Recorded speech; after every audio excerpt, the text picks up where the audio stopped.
श्री राम।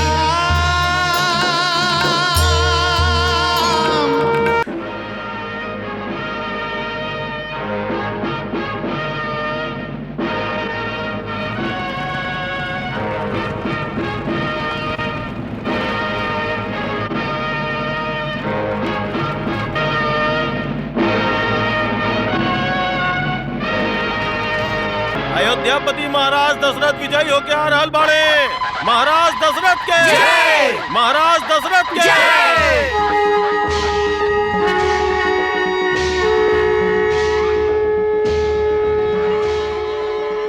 महाराज,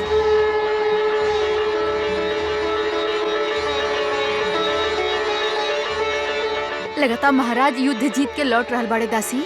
हाँ महारानी कौशल्या, ई शंख ध्वनि ओही के संकेत बा।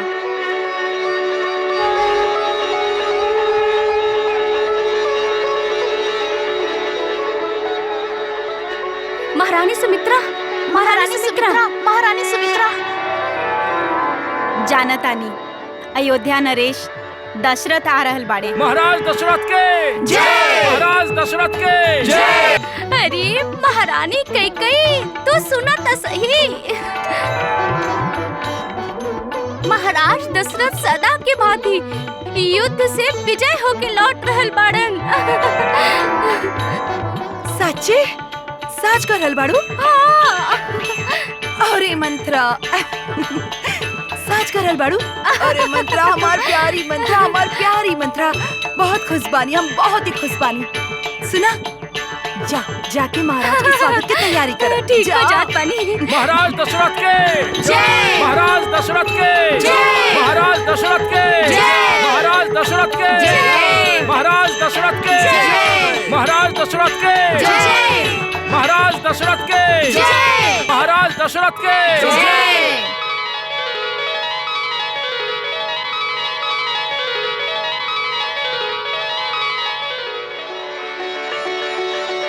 पिताश्री, पिताश्री, पिताश्री, पिताश्री, पिताश्री, पिताश्री, पिताश्री।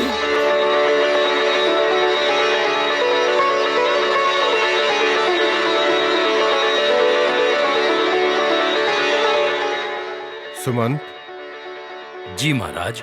पल भर खातिर यहाँ के आकाश, पिताजी, बाबा, ई पुकार से गूंज उठल बा। लेकिन हमरा केहू ना पुकारला सुमंत। ना तो हम केहू के पास दौड़त गईनी, ना तो केहू हमरा पास आई। कहे कि हमार तो कोनो संतान ही नहीं खे। महाराज, हम युद्ध में तो विजयी होके लौटल बानी सुमंत, किंतु हम जीवन से हारल दशरथ बानी। जीवन से हारल दशरथ। सुमंत, हमरा राजभवन ले चला। जौन आ गया महाराज। महाराज दशरथ के जय। महाराज दशरथ के जय। महाराज दशरथ के जय।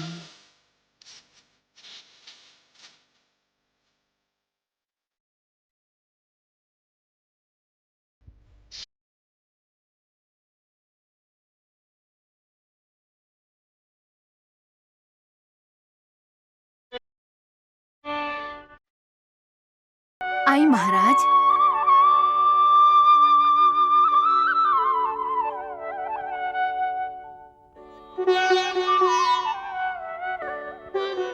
ई महाराज के का भइल? महाराज अपन कक्ष में आवे के स्थान पे पूर्वज ग्रह काहे मुड़ गईले?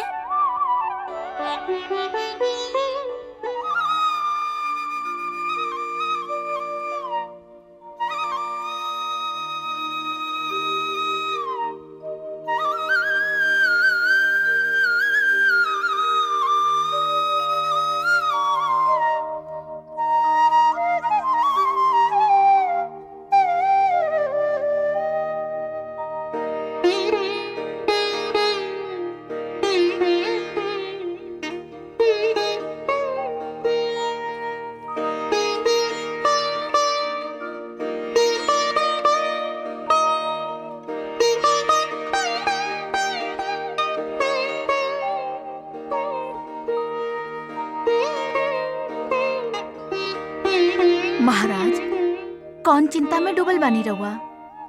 जौन अयोध्या के सुख समृद्धि के देख के स्वर्ग के आंख भी ईर्ष्यालु हो जाला, ओ अयोध्या नरेश की चिंता। का रउआ अपन युद्ध विजय पे प्रसन्न नहीं की महाराज? हमार प्रसन्नता अप्रसन्नता आज अर्थहीन लग रहा बा महारानी सुमित्रा। जब से युद्ध भूमि से लौटल बानी तब से हमार आवे वाला जीवन में एगो शून्यता आ गई बा। ऐसन का भयल युद्ध में महाराज?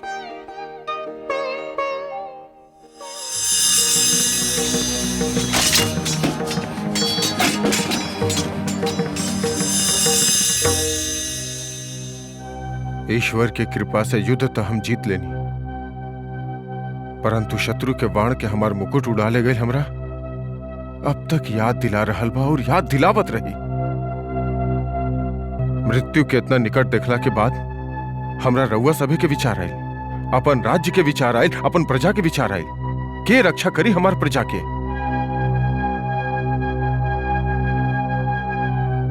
राजा एकरा से राजा ना होखेला कि उ राजभवन में रहेला। ओकर राज दरबार बा, मंत्री बाड़े, सैनिक बाड़े, सब प्रकार के सुख साधन बा। राजा ते ऐसे राजा होखेला काहे कि ओकरा पास प्रजा बा। प्रजा जवन ओकरा अपन राजा माने ले, अपन हितैषी, अपन रक्षक माने ले, अपन सुख दुख के साथी माने ले। तबे तो राजा के मात्र एक आज्ञा पर अपन प्राण से भी प्यारा बेटा के, भाई के, पति के भी बलिदान देवे खातिर तैयार रहेले, तत्पर रहेले। महाराज, राउर प्रजा सिर्फ रउवे से ना, राउर रघुवंश से भी सदा प्रसन्न रहल बा। प्रसन्न रहल बिया अभी तक। अब तक काहे कि रघुवंश प्रजा के उनकर राजा दिले बा, उनकर हितैषी, उनकर रक्षक दिले बा। महारानी कैकेयी का मनु द्वारा स्थापित हमार वंश के वृक्ष के सींचे वाला केहू ना हो की? महारानी कौशल्या जौन वंश के राजा मानधाता अपन तब से सजौले, राजा हरिश्चंद्र जेकर सत्य के पल्लवित कैले, काऊ रघुवंश एजे समाप्त हो जाई? का धर्म और पराक्रम के जड़ पे खड़ा ही रघुवंश एजे समूल नष्ट हो जाई? महारानी सुमित्रा, हम का कहें, का उत्तर देव हम अपन पूर्वज लोग के? रघुवंश के बेल जौन धर्म और तप के वृक्ष पे पूरा आत्मसम्मान के साथ चढ़ल रहे, आज पृथ्वी पे पड़ल अपन जीवन के अंतिम सांस गिन रहल बिया। हम असहाय मात्र देख रहल बानी, कुछ भी कर पावे में असमर्थ। हम राउर अपराधी बानी रघुवंश, हम दोषी बानी राउर। हमरा के क्षमा कर देव रघुवंश, दशरथ के क्षमा कर देव। ना राजन ना। गुरुदेव,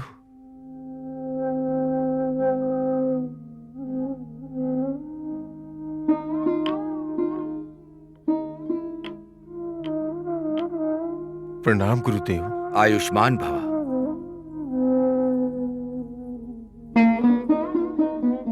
सदैव सुखी रहा। ना महाराज ना, ए प्रकार धीरज खोए के कोनो आवश्यकता नहीं खे। महाराज, रघुवंश के नाम भी रही और रघुवंश आगे भी बढ़ी। निश्चित संतान प्राप्ति खातिर एकमात्र उपाय बा पुत्र कामेष्ठी यज्ञ। पुत्र कामेष्ठी यज्ञ? हाँ महारानी, ये पुत्र कामेष्ठी यज्ञ राउर मनोकामना पूर्ण करी। तो फिर यज्ञ करी गुरुदेव, हमरा क्या आज्ञा दी, हम तत्काल यज्ञ के प्रबंध कर देता नहीं। राजन, ए खातिर रउआ विभांडक पुत्र ऋषि सिंह ऋषि के बुलावे के होखी, परंतु ऋषि श्रृंग ऋषि के मनावल सरल कार्य ना है। कार्य चाहे कितना भी कठिन होखे गुरुदेव, रघुवंश के आगे बढ़ावे खातिर हम हर प्रकार के कष्ट सहे खातिर तैयार बानी। रउआ हमरा के आशीर्वाद दी गुरुदेव। आयुष्मान भवा।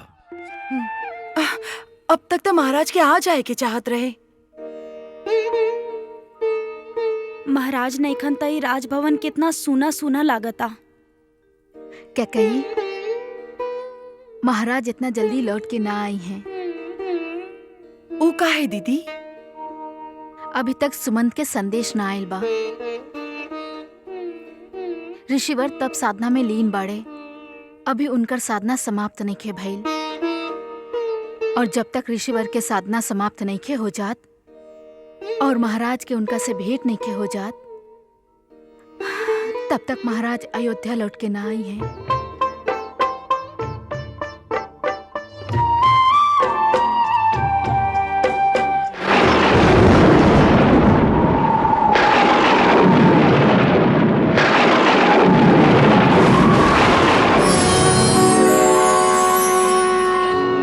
ऋषिवर,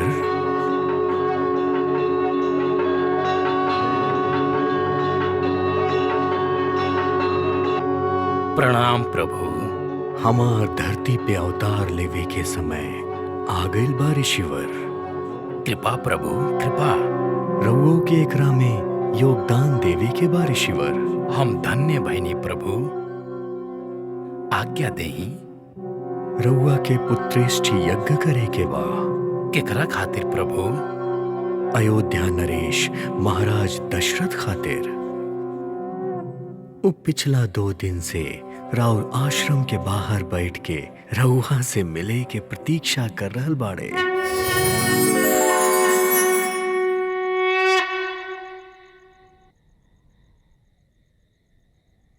महाराज दशरथ,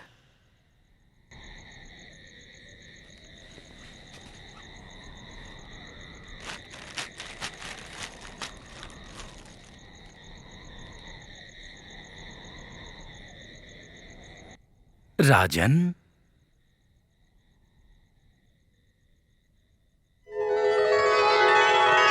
ऋषिवर,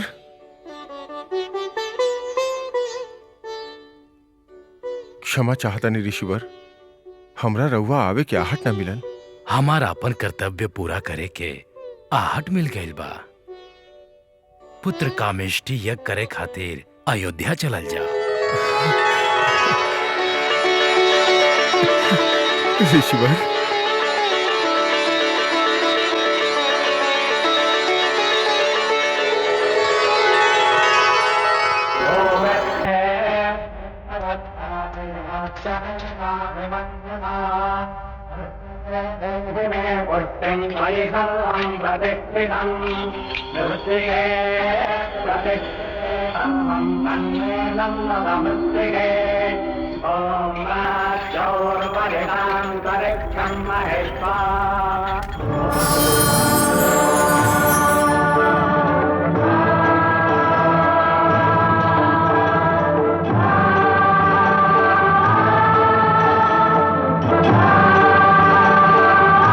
राहुल दर्शन पाके हम धन्य भैनी भगवान। हे राजन, ई पारस, ई तारक आरोग्यवर्धक और शांति कारक है।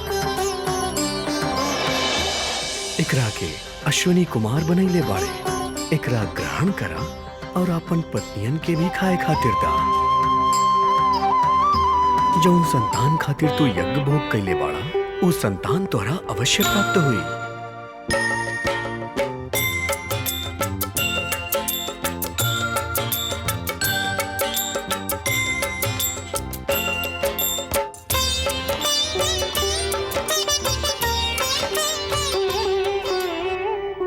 हम अनुग्रहित भैनी भगवान।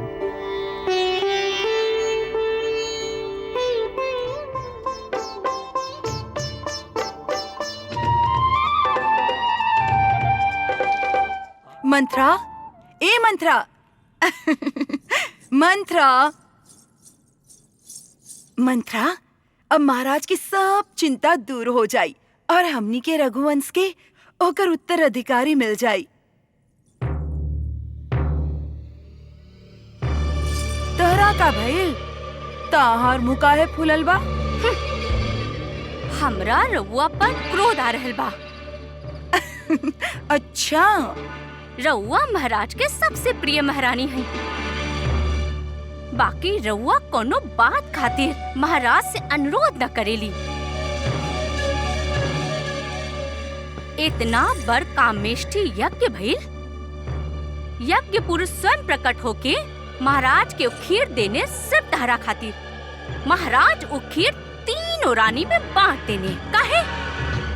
वो खीर रउआ के अकेले खाए के चाहत रहे ताकि यज्ञ के पूरा फल रउआ के मिले, रउआ के पुत्र प्राप्त होके जौन अयोध्या के उत्तराधिकारी होके।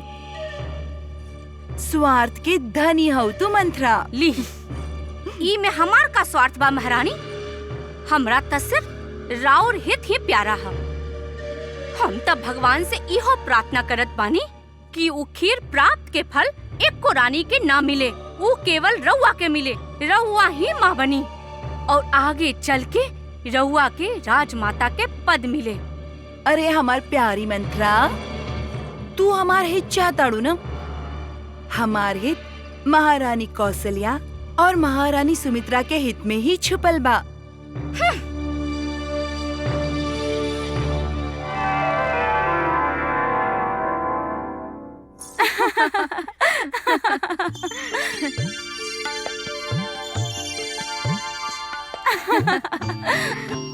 माँ,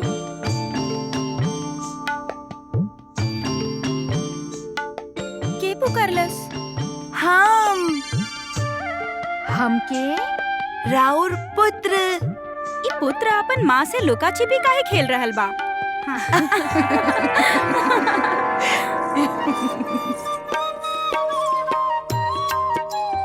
हमनी के तो पता ही ना रहे कि हमनी के पुत्र इतना नटखट बा।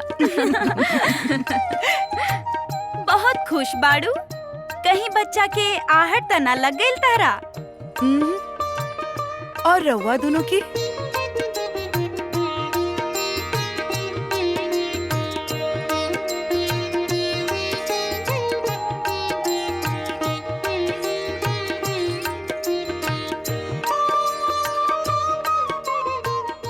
का बात बा क्या कही? तू हमनी से कुछ छुपावा तारू का? ना दीदी, हम ई सोचत रही कि अगर हमनी तीनों में से केहू एगो के बच्चा भइल तब। तो वो हमनी तीनों के पुत्र होखी। जन्म ना देव तक का हमनी तीनों माता होखा भी। हाँ, और जब वो हमनी के माँ माँ कह के पुकारी तो हमनी तीनों मिलके ओकरा पे अपन ममता निछावर करब। हाँ दीदी, हमनी संसार के सामने एगो नया आदर्श रखब। हमनी हमार तहार कोनो भाव ना रखब, कोनो सौतेला व्यवहार ना करब, फिर हमनी के संतान में भी कोनो सौतेला व्यवहार ना होखी। तथास्तु।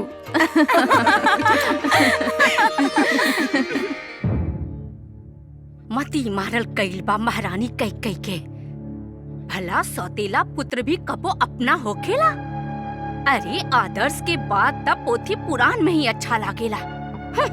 व्यवहार में तो स्वार्थ के तरफ ध्यान देवे ही पड़ेला। उचित समय अइला पे महारानी कैकई के ई पाठ हमके पढ़ावे के ही पड़ी। हाँ। अरे मंत्रा मौसी, ये अकेले में क्या बड़बड़ाता नहीं? चल हटा, आपन काम करा। हाँ।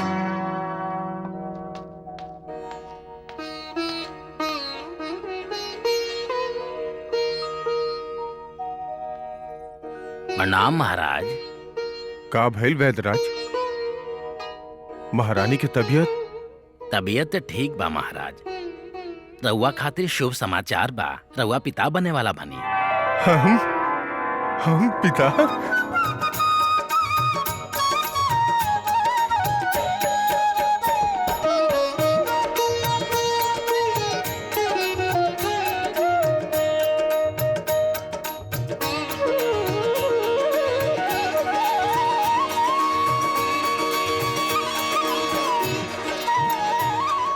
कौशल्या,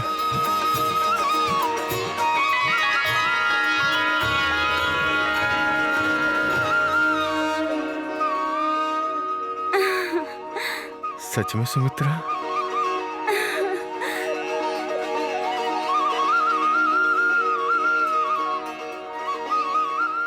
हाँ महाराज।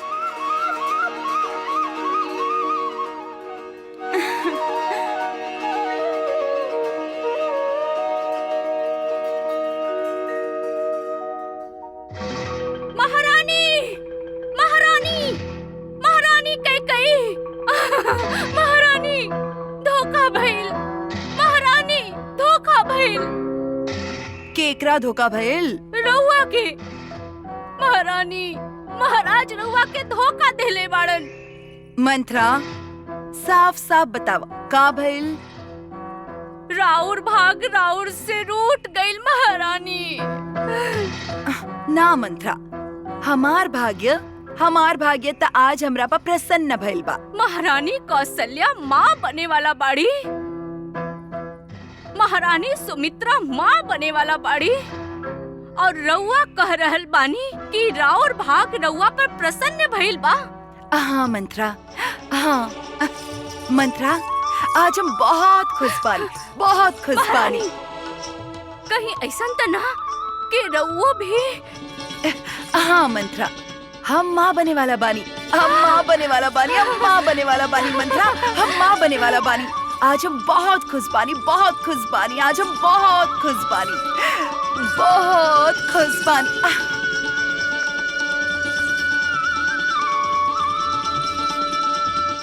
राउर तो हमार खुशी के सब सीमा पार कर चुकल बानी क्या कही। अब तक तो हम पति बानी, बाकी आए वाला कल में हम पिता बन जाई। भविष्य में हमरो अपन पुत्र होखी जौन हमरा के पिताश्री कह के पुकारी। हम बहुत खुश बानी क्या कही, बहुत खुश, और राउर कृतज्ञ भी।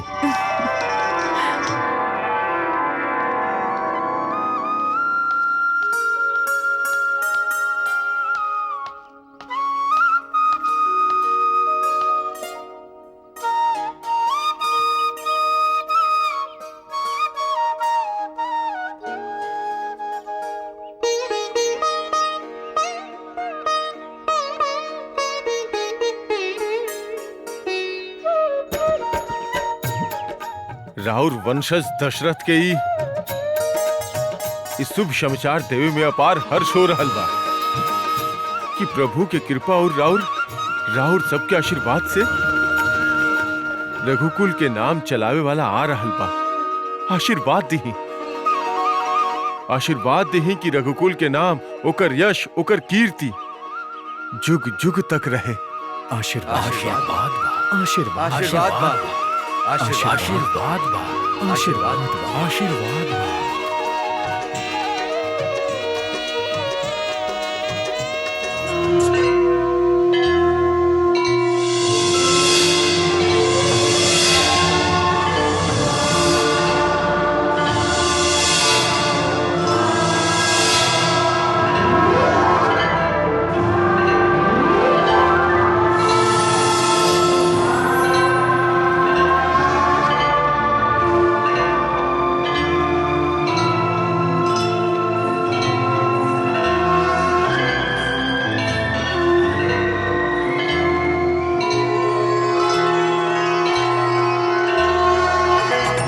स्मरण बा, पिछला जन्म में अदिति के रूप में रउआ हमरा से वरदान मांगले रहनी कि रउआ के हमरा जैसन पुत्र मिले, और हमरा जैसन केहू और बाना।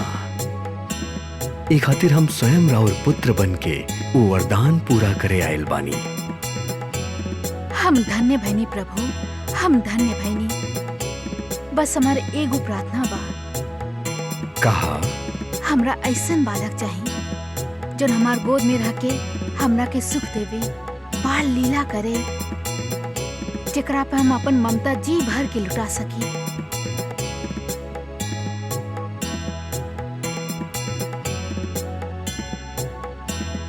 तथास्तु।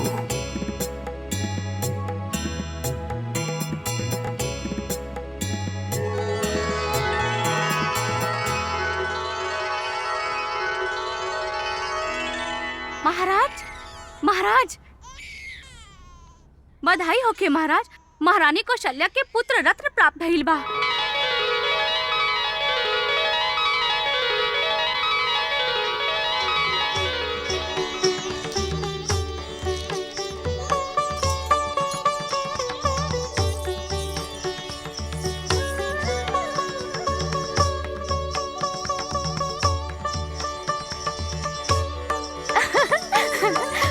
महाराज महाराज महारानी सुमित्रा दुगो सुंदर बालक के जन्म देले बाड़ी।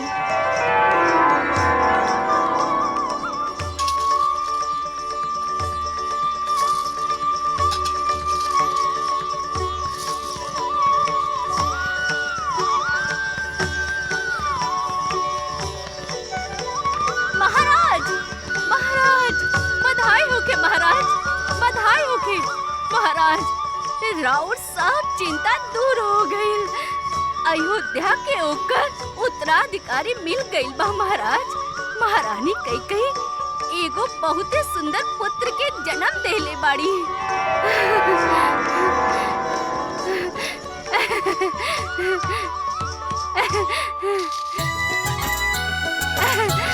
महाराज की जय होके।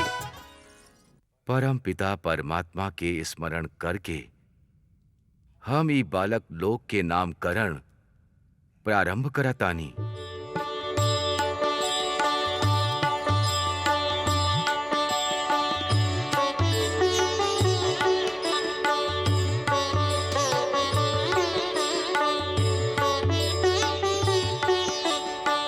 राजन, सर्वप्रथम हम राउर ज्येष्ठ राज्य पुत्र कौशल्या नंदन के नामकरण करतानी।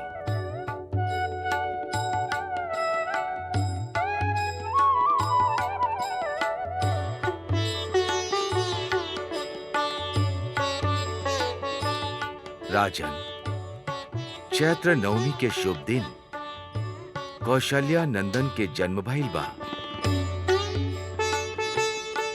राउरी ज्येष्ठ पुत्र पूरा संसार खातिर शुभ होखिए।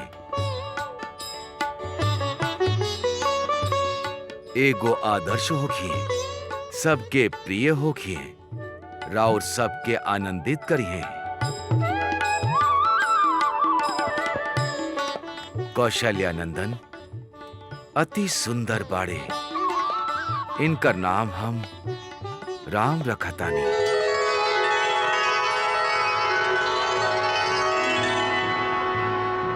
राम के अर्थ ही सुंदर है।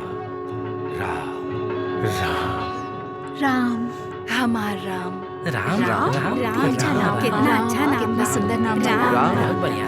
राम बहुत ही अच्छा नाम है। राम राम। राजन, महारानी कैकेयी के पुत्र भाग्यशाली बाड़े।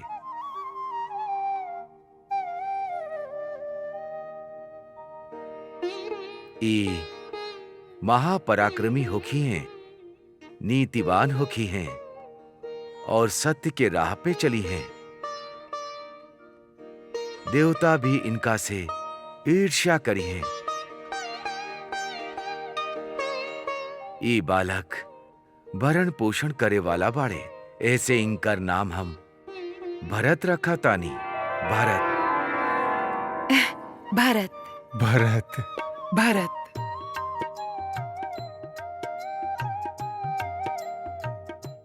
राउर तीसरा पुत्र सौमित्र में सब शुभ लक्षण बा। ये इतना बड़ पराक्रमी होखी हैं, इतना बड़ पराक्रमी होखी हैं कि मृत्यु भी इनका से हार मान ली ही। सुमित्रा के ये पुत्र लक्ष्मण के नाम से विख्यात होखी। लक्ष्मण लक्ष्मण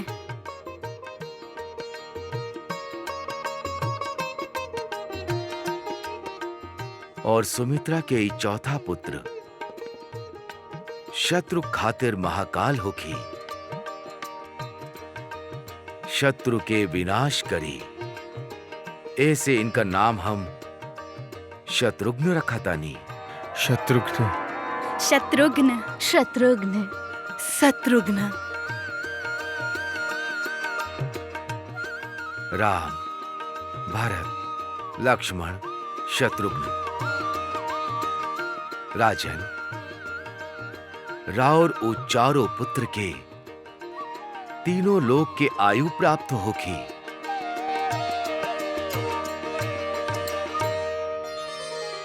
कल्याण होखी।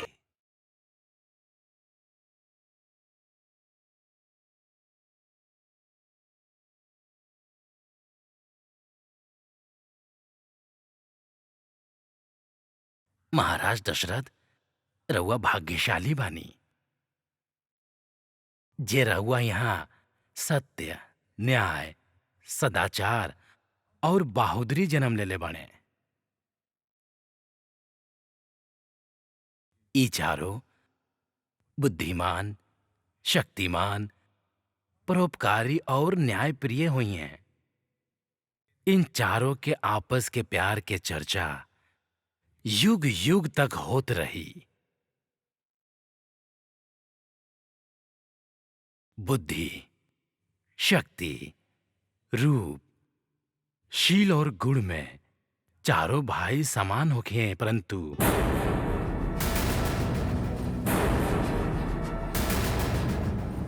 राउर बड़ पुत्र राम लोग में सबसे अधिक प्रिय होखी हैं। राम सर्व सुखदायक होखी हैं, आदर्श पुत्र, आदर्श भाई, आदर्श राजा और पुरुषोत्तम होखी हैं।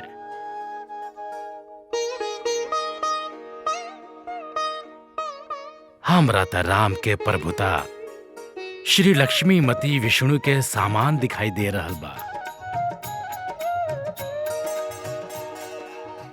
जौन मनुष्य, देवता लोग और ऋषि मुनि लोग के अभय देत राक्षस सबके वध करी हैं और ए पृथ्वी के अत्याचार और अनाचार से मुक्ति करी हैं।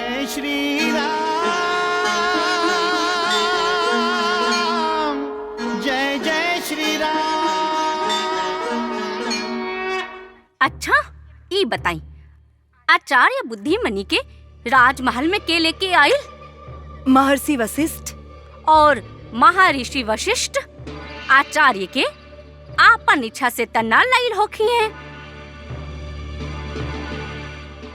अवश्य महाराज कहले होखी हैं। हमरा नहीं के पता। हाँ, कैसे पता चली? जब केहू बताई तब पता चली ना। महारानी, केहू के कुछ ना बतावल गईल। आचार्य के महल में बुला के राम के यशोगान कर देल गईल। आदर्श पुत्र, आदर्श राजा बना देल गईल। पुरुषोत्तम के उपाधि दे दे गईल राम के। काहे?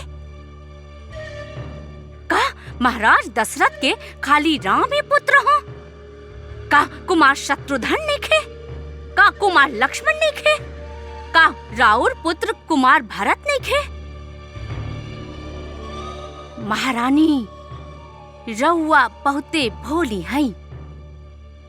ये सब महाराज दशरथ और महारानी कौशल्या के षड्यंत्र है। मंत्रा तहार बुद्धि भ्रष्ट हो गईल बा। भ्रष्ट हो जाई दी हमार बुद्धि, परंतु रहुआ साथे जे होके जा रहल बा ओकरा खातिर रहुआ सावधान रही महारानी। अन्यथा कहीं ऐसा न होके कि ई सब मिल के धीरे धीरे अयोध्या वासी सबके दिल में राम एक आदर्श के ऐसा छाप लगा देस कि अयोध्या के भविष्य में राम में आपन राजा नजर आवे और राउर पुत्र के। मंत्रा, अभी से का सोच रहल बाड़ू तू? ये सब रउआ सोचे के चाही महारानी, रउआ के। काहे कि भरत राउर पुत्र हा और उ राउर कोख से जन्म ले बा। राम लला हमार कोख से जन्म नहीं खे ले तका। वो तो हमरे पुत्र हल। उफ, कैसे समझाई रउआ के? अरे मंत्रा, रामलला बा ही इतना प्यारा कि ओकरा के देख के हमार मन में परम संतोष होखेला। पता ना तहार दिल में ओकरा खातिर ऐसन भाव काहे बा। हम तो बेचैन हो जाइला अगर रामलला कुछ पल खातिर भी हमार नजर से दूर हो जाए। राम राम राम का भाई राम? महाराज ई तरह काहे पुकारतनी राम के? राम कहाँ बा? ऊ तो रउआ सब जाना तनी ना, दरबार से लौटला पे हमरा सबसे पहले राम दिखाई देवे के चाही। राम के अपना सामने न पाके हम बेचैन हो जाइले। हमार मन में अशुभ शंका उठे लागेला कि कहीं हमार राम के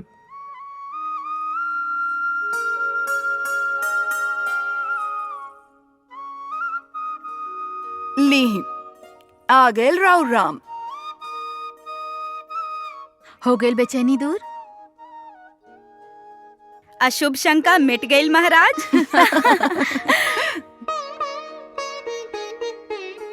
राम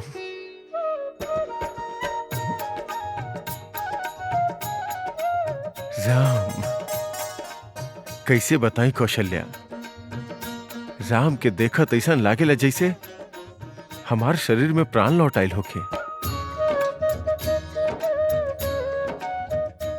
मन के परम शांति मिलेला और जब हमार राम हंसेला ना तो ऐसा लागेला जैसे साक्षात प्रभु हंस रहल होके।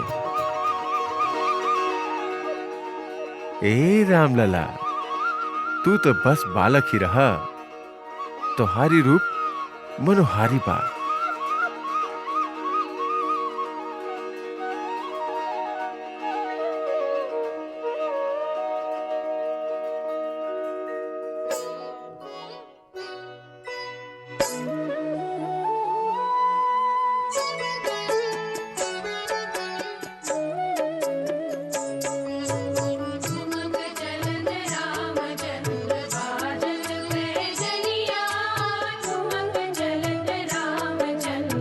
राम चल रहल बा, कौशल्या राम चल रहल बा।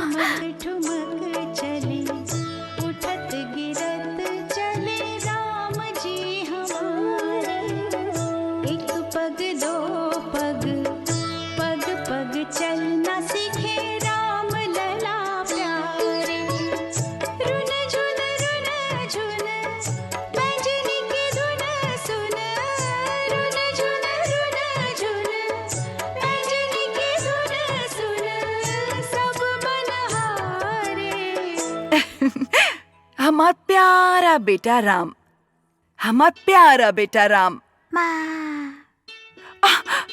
का कहला तू?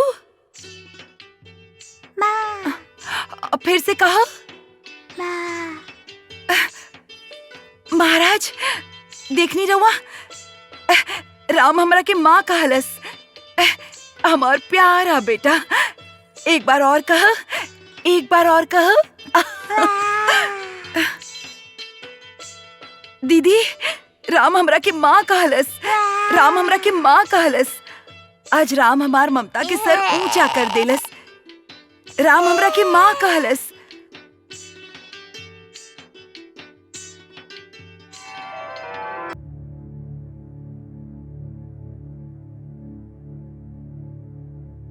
कहा ई सब? रास्ता काहे रोकले बाड़ा? तू अंदर ना जा सकेलू। काहे काहे न जा सके नी हम अंदर? अंदर युवराज राम महारानी कैकेयी के साथ खेला तारे और हमनी के आज ही युवराज राम के सुरक्षा खातिर नियुक्त कइल गइल बा। जब तक राम अंदर बाड़े हमनी तोहरा अंदर ना जाए देब। हटा भाई भाला। ए राजमहल में हम कहीं भी जा सकतानी। स्वयं महाराज दशरथ भी हमके ना रोक सकेलन। हम महारानी कैकेयी के लाडली दासी हई, समझलन? हाँ। आजा आजा आजा आजा आजा हमार बेटा राम, आजा आजा आजा आजा आजा, चले चले चले चले चले। हाँ आजा हमार बेटा, आजा आजा।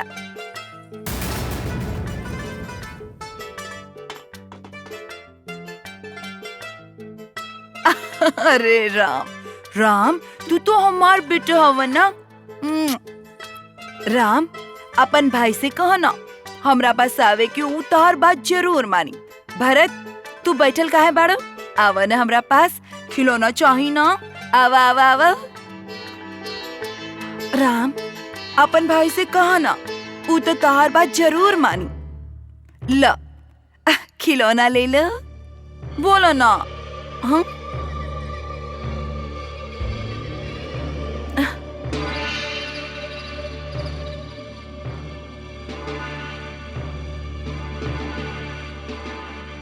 महारानी, राउर आपन बेटा अकेले बैठल खेल रहल बा।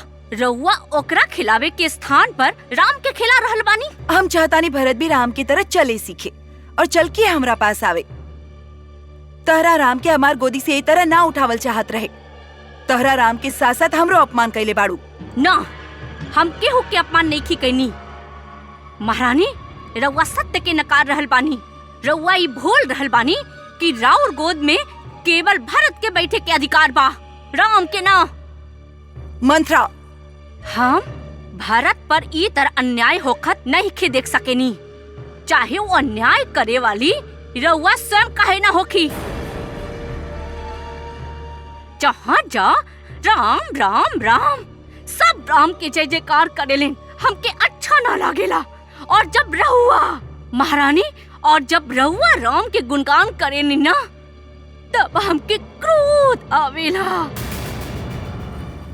महारानी कही रउआ ई बात काहे न समझ पावेनी कि ए अयोध्या के राज सिंहासन पर और राउर गोदी में बैठे के अधिकार केवल भरत के बा, और केहू के ना, ए राम के भी ना।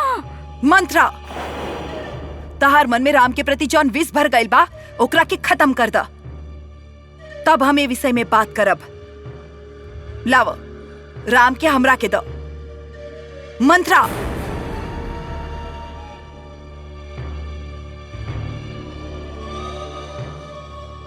दीदी राम की इंतजार कर रहल बाड़ी।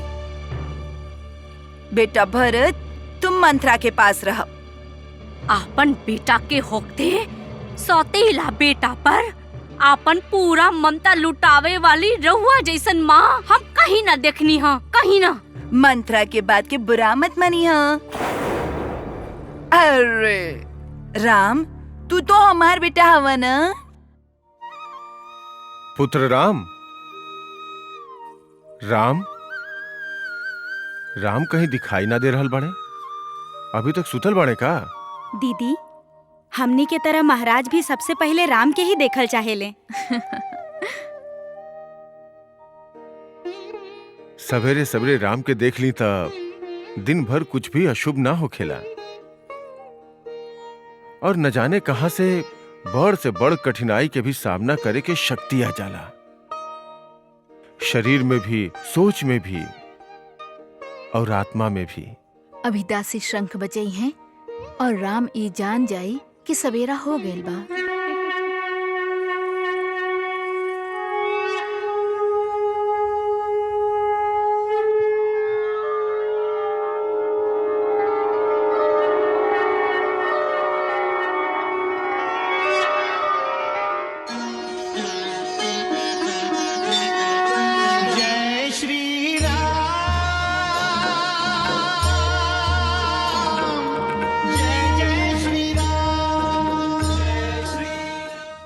राम अपन भाई लोग के अच्छा अच्छा बात बतावे ले, और उ तीनों ओकर हर बात माने ले।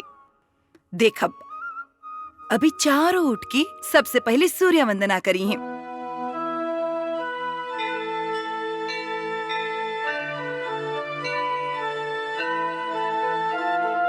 और सूर्य वंदना कैला के बाद चारों दौड़ल दौड़ल यहाँ आ जाई हैं।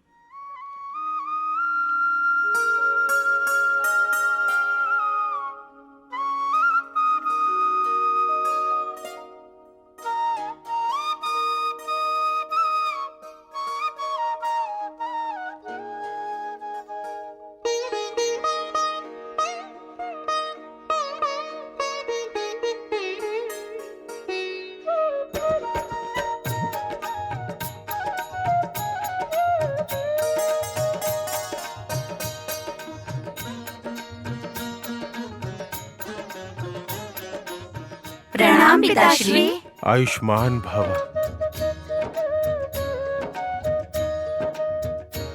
प्रणाम माताश्री। कल्याणमस्तु।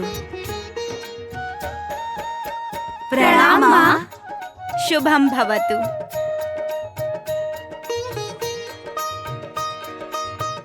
तू चारों हमनी के 5 प्राण हवा, हमनी के प्रेरणा हवा, हमनी के जीवन हवा। जुग जुग जिया।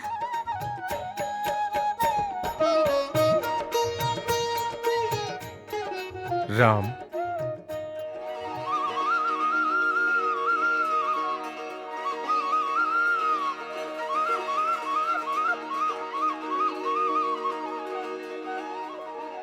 हमने के आज्ञा दी ही पिताश्री। बाकी तू सब जा कहाँ रहल बड़? खेले। जा पुत्र जा।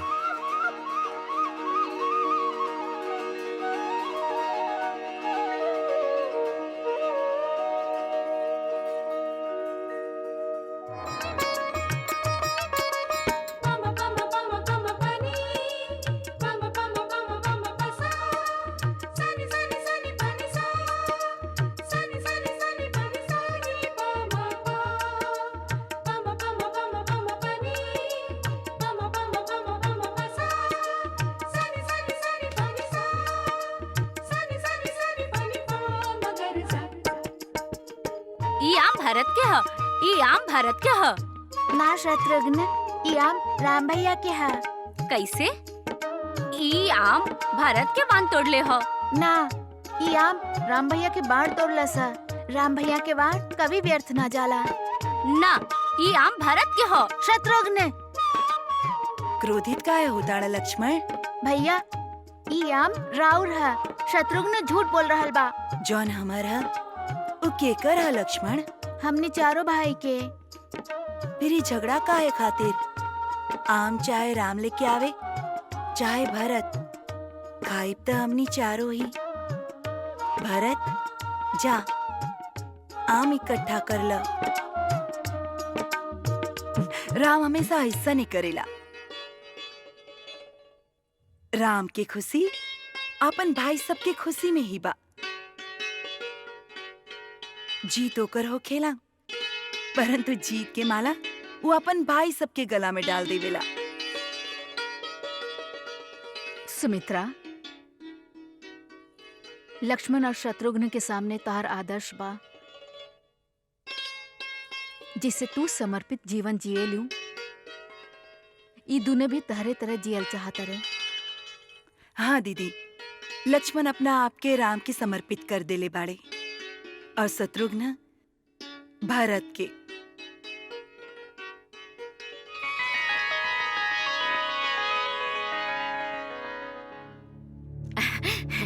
भारत बेटा, आ गईला तू? हाँ, काहे? आवा आवा आवा हमरा साथ। ना, आवा। हम कहीं ना जाए। हम खेल खेल के बहुत थक गए नी है। ना बेटा, हम तारा खेले खातिर ना, हम तारा के कुछ दिखावा चाहत आनी। हाँ, आवा आवा आवा।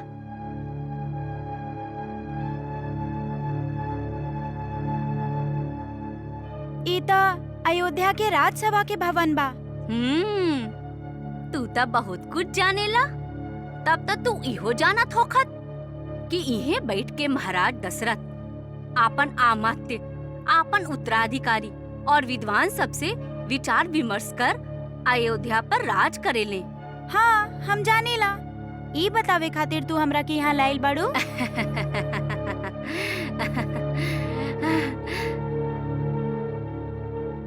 हम त तहरा के एहे से एहजा लाइल बानी कि एक दिन तहरा के इहे अयोध्या पर राज करे के बा, इहे सिंहासन पर बैठ के।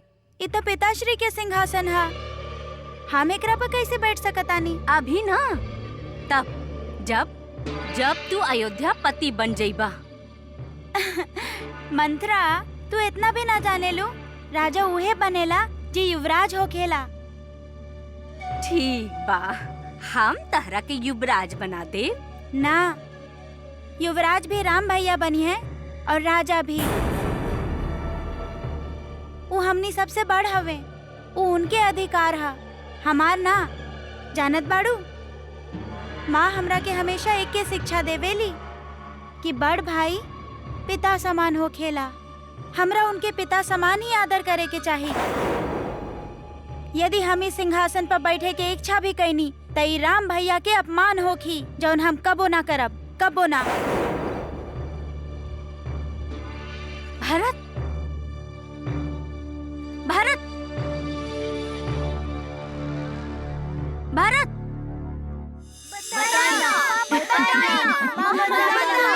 ओफो, तू सब बच्चा के इतना जल्दी काहे बा बड़ होखे के? यहाँ आवा, बैठा। का करबा बड़ा होके? पिताजी की सहायता करब। अच्छा, तू बच्चा लोग उनकर का सहायता करब? पता बा, राजा के बहुत काम होखेला, बहुत उत्तरदायित्व होखेला राजा के। जैसे भरत, एकर उत्तर हम तोहरा के देतानी। आवा पुत्र, हमार गोदी में बैठा। राजा के बहुत सारा कर्तव्य होखेला, जैसे राज्य के रक्षा कईल, आपन प्रजा के हित के बारे में सोचल, उनकर आवश्यकता जानल और फिर उनकरा के पूरा कईल। प्रजा की आवश्यकता रउआ कैसे जानीला? का रउआ प्रजा से मिलीला? प्रजा के सुख दुख जानल त हर राजा के धर्म होखेला पुत्र। आपन धर्म के निभावे खातिर राजा के अपन प्रजा से मिले के ही चाहिए और उनकर सुख और दुख के भागीदार बने के चाहिए। तो का हमहू आपन प्रजा से मिल सकतानी पिताश्री? हमहू रउआ जैसन राजा बनल चाहतानी। काहे ना पुत्र, कल त्योहार के दिन है, कल प्रजा खुशी मनाई। तू चारों भी लोग के साथे खुशी मनावा। हमनी राजमहल से बाहर जाए। माँ, कल हमनी राजमहल से बाहर जाए। माँ, कल हमनी राजमहल से बाहर जाए। राम भैया, कल हमनी राजमहल से बाहर जाए। आई ना राम भैया, कल हमनी राजमहल से बाहर जाए। अरे धीरे धीरे। महाराज, काल बसंत के त्योहार है। अयोध्या में जगह जगह बहुत भीड़ होखी। हमनी के राजकुमार तो महारानी, हमनी के राजकुमारन के अपन प्रजा से मिले के एकरा से अच्छा मौका ना मिली। सुमंत। जी महाराज। काल तू चारों राजकुमार लोग के अयोध्या के बसंत उत्सव दिखावे के तैयारी करा। जैसन राउर आज्ञा महाराज।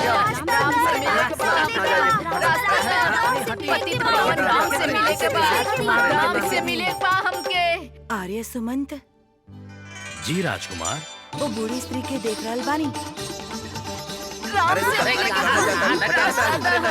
जी राजकुमार। उ रथ के पास आवल चाहताड़ी। हाँ राजकुमार। उनका के आवे दी। सैनिक लोग, ओ माता के आवे द। राम से मिले के बाद रास्ता दा, रास्ता। चला रास्ता दा। रमणियों के मिले के बाद। राम से मिले के बाद रास्ता हट। जा। रास्ता दा।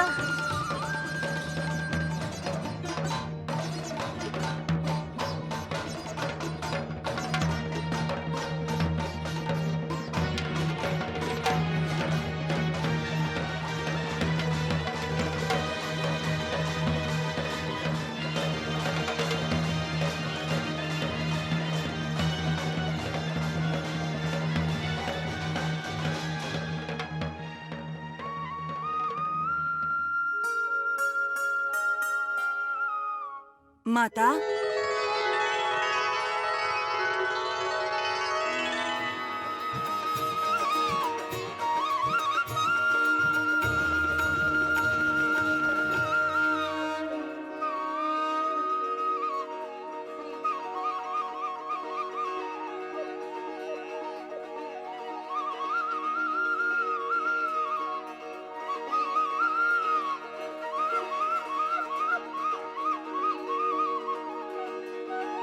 हम राम के तिलक लगैनी। हाँ। चारों राजकुमार के जय। चारों राजकुमार के जय।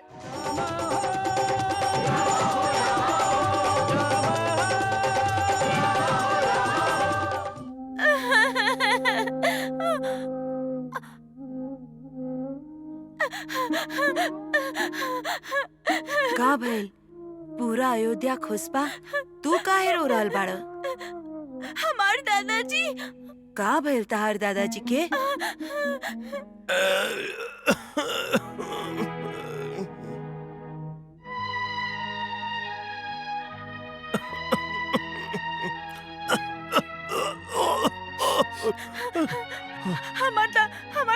के ठीक कर दा। हमार और केहू नहीं खे। रो मत।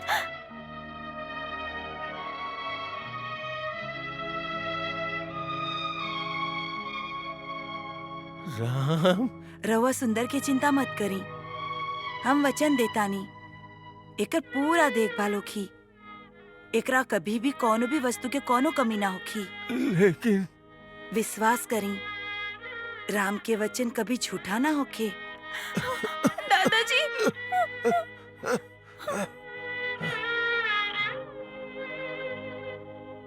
तू हमार चिंता दूर कर देला।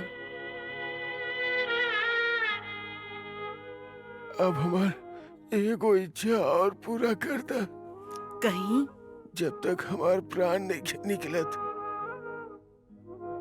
तू यहाँ हमरा पास, हमरा सामने खड़ा रहा।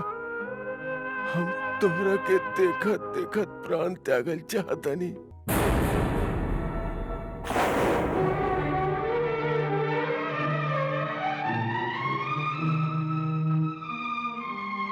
दादाजी, दादाजी, दादाजी, दादाजी, दादाजी, दादाजी, दादाजी, दादाजी, दादाजी, दादाजी, दादाजी, दादाजी।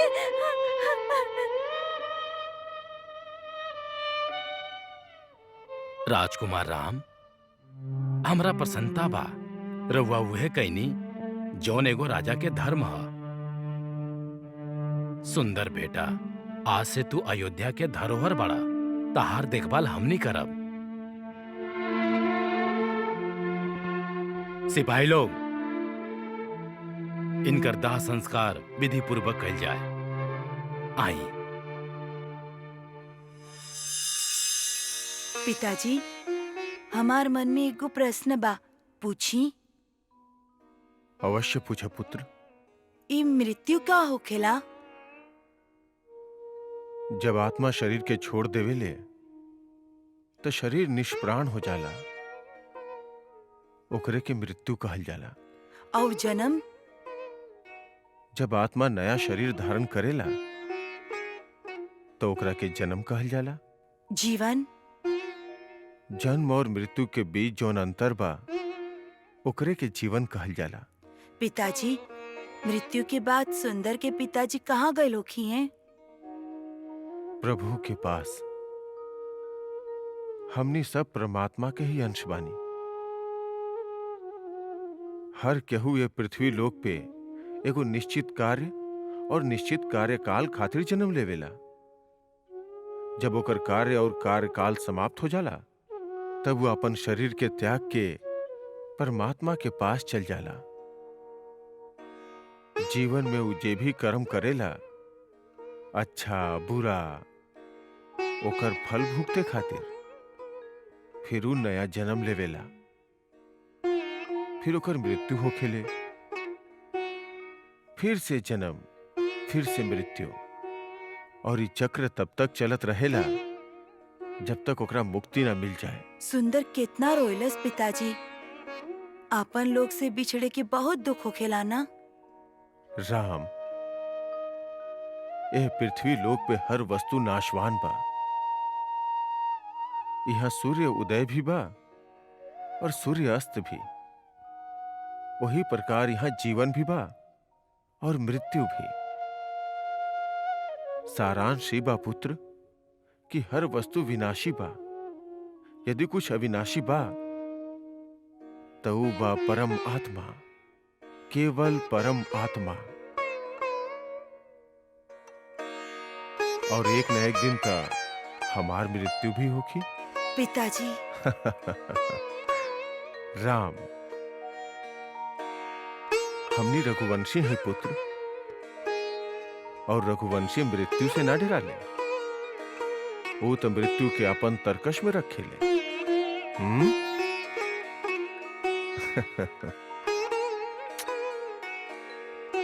जा, जाके सूत जा।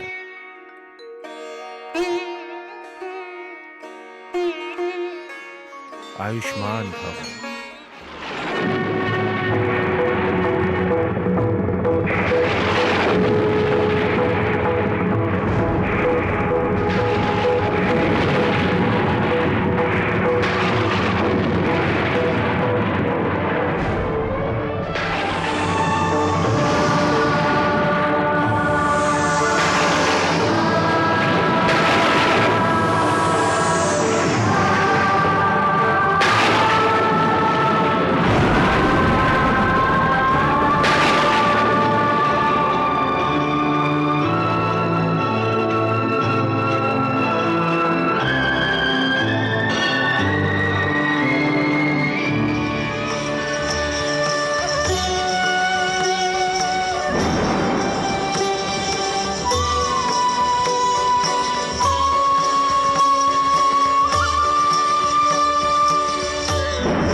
ई कैसन चमत्कार बा महर्षि? ई बच्ची ई चमत्कार ना महाराज, ई त प्रमाण हा कि रउआ द्वारा करावल गईल यज्ञ सफल भइल। भूमि देवी रउआ पे बहुत प्रसन्न बाड़ी।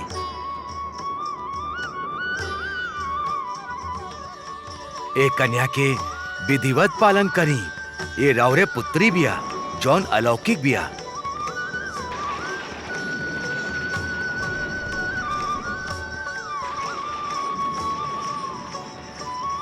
महाराज जनक, भगवान रउआ पे प्रसन्न बाड़े। आज इतना वर्ष के बाद एक मिथिला नगरी पे वरुण देवता के कृपा होखे वाला बा। ई पुत्री था रउआ खातिर बहुत भाग्यशाली बिया महाराज।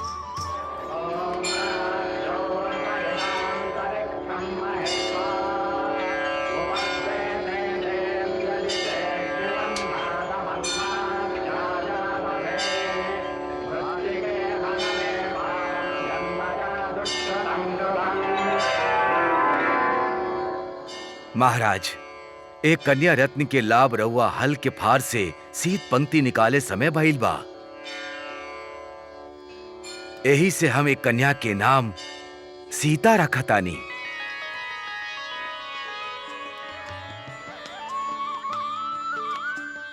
सीता? सीता?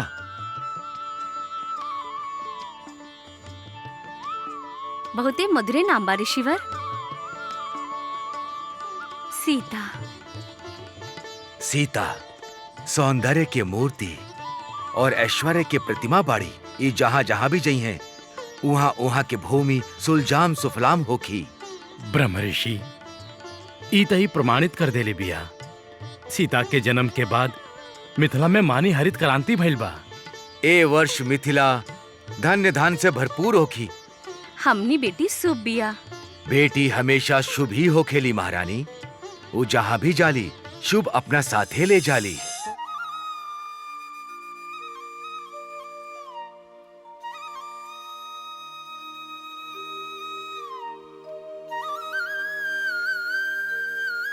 प्रणाम गुरुदेव। आयुष्मान भव, यशस्वी भव। विराजी गुरुदेव। कहीं गुरुदेव हमरा खातिर का आज्ञा बा? राजन, कदाचित रउआ भुला गईल बानी। ऐसे हम स्वयं रउआ के स्मरण करावे आइल बानी कि राजकुमार अब उपनयन संस्कार के योग्य हो गईल बाड़े। त गुरुदेव जब रउआ ठीक समझी उपनयन यज्ञ पवित्र कर दी ही। महारानी कौशल्या, उपनयन संस्कार के बाद वो लोग के गुरुकुल भेजे के होगी।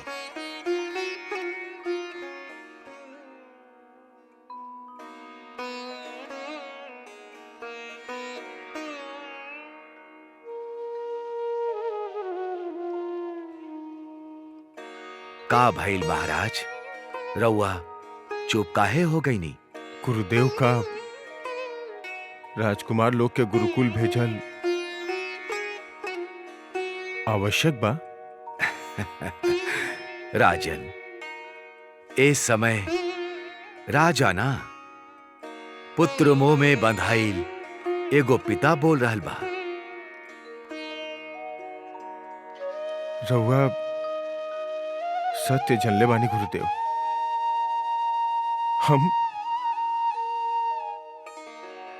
हम अपन राम के बिना नहीं रह सकत गुरुदेव। रउए बताई गुरुदेव, का प्राण के बिना शरीर रह सकेला? महाराज, का रउआ राजकुमार लोग के शिक्षा नहीं देल चाहत? ऐसा नहीं खे गुरुदेव। शिक्षा तो अवश्य दिहल चाहतानी,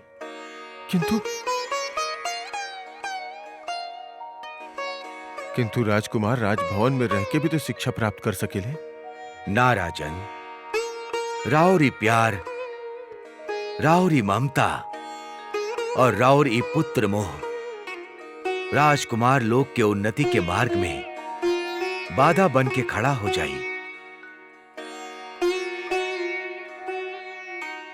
महाराज दशरथ, रउआ कठोरता हो कहीं के पड़ी। राजकुमार लोग के गुरुकुल भेजही के होखी। यही में राजकुमार लोग के, राउर के और अयोध्या के भलाई बा।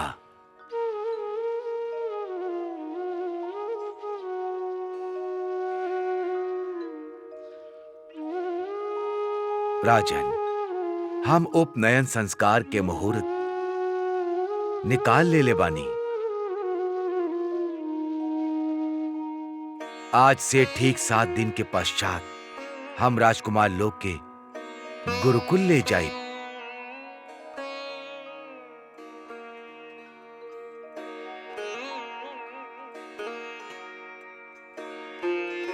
ठीक बा गुरुदेव, जैसन रउआ उचित समझी।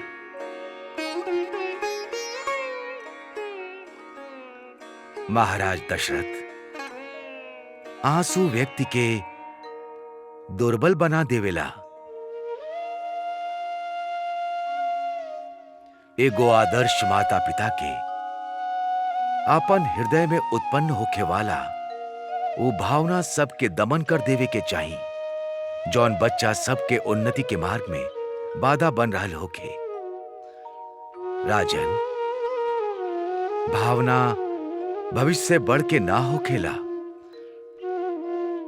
आयुष्मान भव, कल्याण होखे, कल्याण होखे।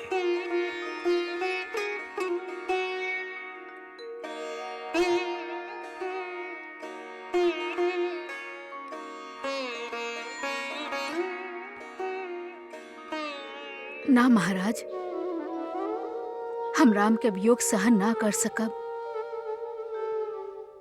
शिक्षा पूरा होखे तक वो हमने से दूर रही हैं। ये कल्पना ही हमनी के दुखी कर रहल बा।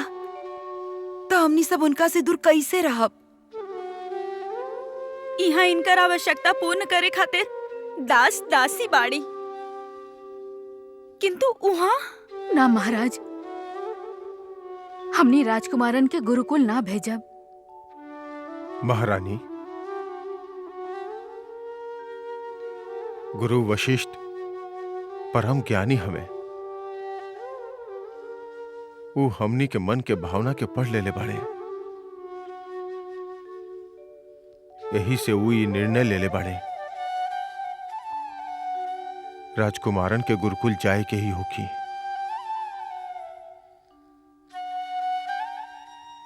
उनकर सुझाव उचित ही बा महारानी। हमनी के प्यार, हमनी के ममता, हमनी के पुत्र मोह, ये सब हमनी के पुत्र के शत्रु बन जाइए। गुरुदेव के निर्णय ठीक बा। रउआ सभे अपन मन के कठोर करी महारानी। राजकुमार लोग के उज्जवल भविष्य खातिर वो लोग के गुरुकुल जाए के ही होगी।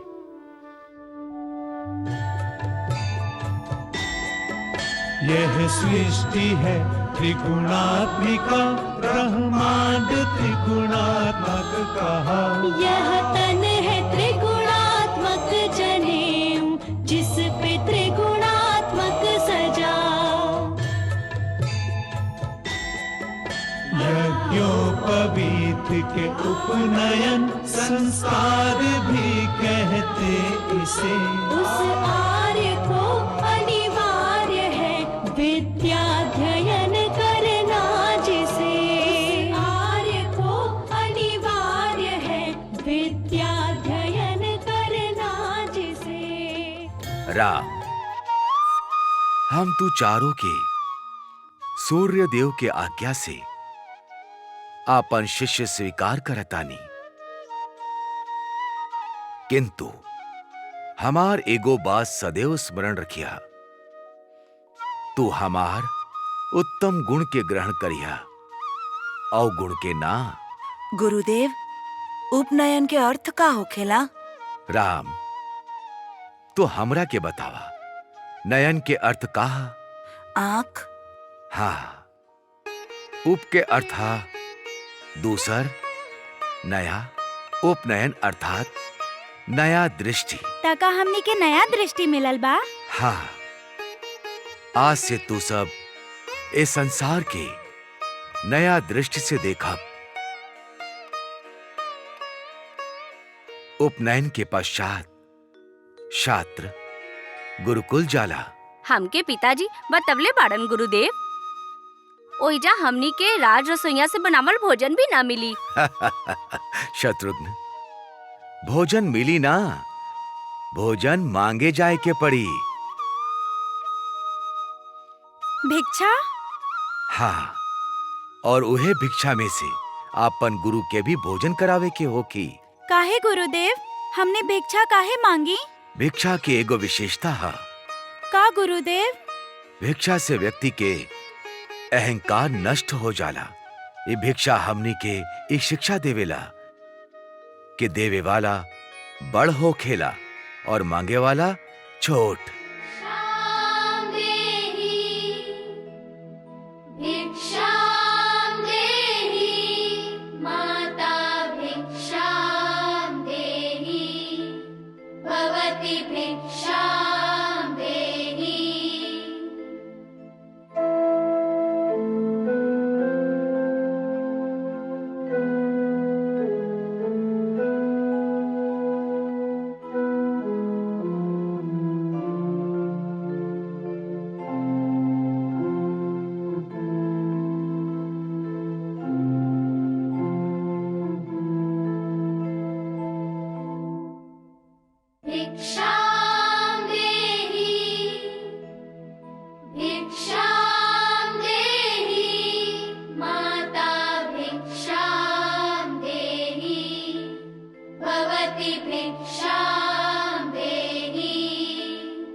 राम, अपन भाई सबके साथ अंदर। ना महाराज, भिक्षा लेकर ब्रह्मचारी केहू के घरे ना रुकेला। अभी ब्रह्मचारी सभा पे आपन गुरु के उदार पूर्ति के भी जिम्मेदारी बा। एहे से एक गुरुकुल जई हैं।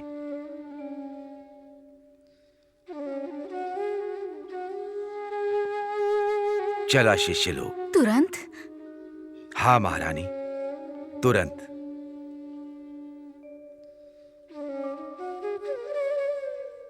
चला। गुरुदेव, राजभवन के बाहर रथ तैयार बा। ना महारानी, ब्रह्मचारी के कोनो सवारी वर्जित था। ऐसे हमारी शिष्य हमार आचरण करत गुरुकुल तक पैदल ही जई हैं।